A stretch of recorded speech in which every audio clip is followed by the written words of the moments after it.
The entire design is based off of a few things. One was producer input, saying that we should really have a carousel on stage to support the gorgeous 11-piece orchestra. And the other was trying to understand the essence of the text itself. So I really felt that it was my job as a scenic designer to take these recognizable, indicative elements that would tell us where the text is actually happening and place them in an environment that could be much bigger than that, so that we didn't get stuck in trying to create individualized locations and then travel from place to place. So when you're designing a carousel for the stage, there are certain elements that really tell people that it is a carousel. And for stage, we make very specific choices. For us, it was the capital, putting a lid on the thing to let you know that it was an actual wholesome object. I designed all of the filigree that you see on the carousel myself, had it sent out to Hammerstein. They laser cut all of it, and then we continued to add to it with joint compound and Elmer's glue.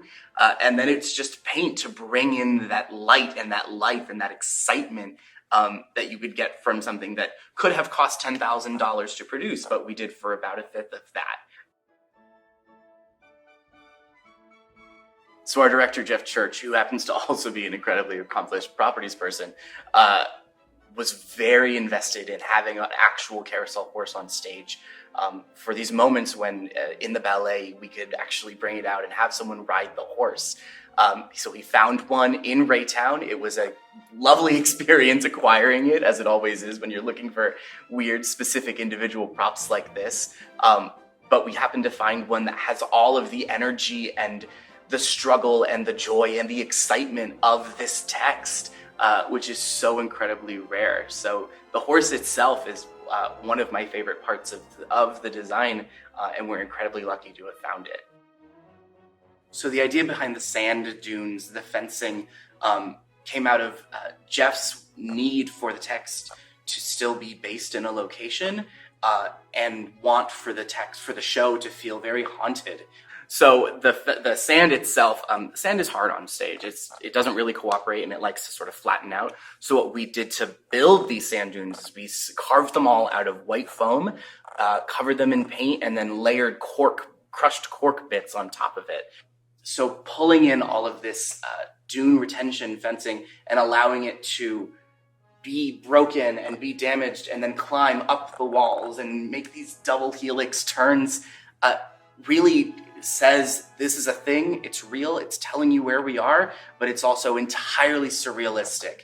You know when you walk into this space that you're seeing where we're supposed to be, but that everything is not quite right and everything is bigger than the reality that we see it as. So the paint that I chose for the side walls of the theater and for the back wall is based off of the research and the need, again, to be quite universal.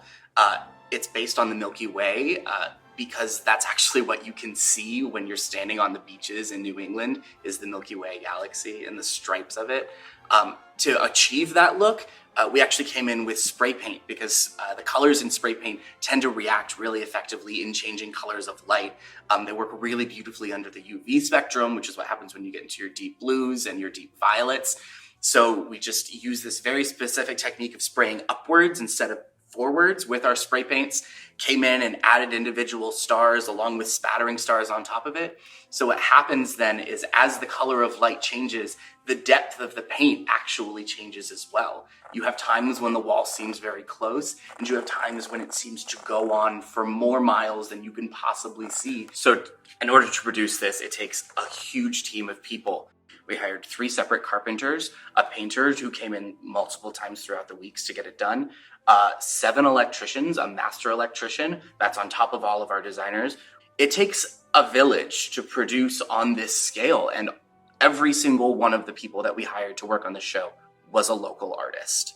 We did everything to try to understand what was written, who these characters are in the context of our production, and provide the essence of that directly to our audience in a very relatable way.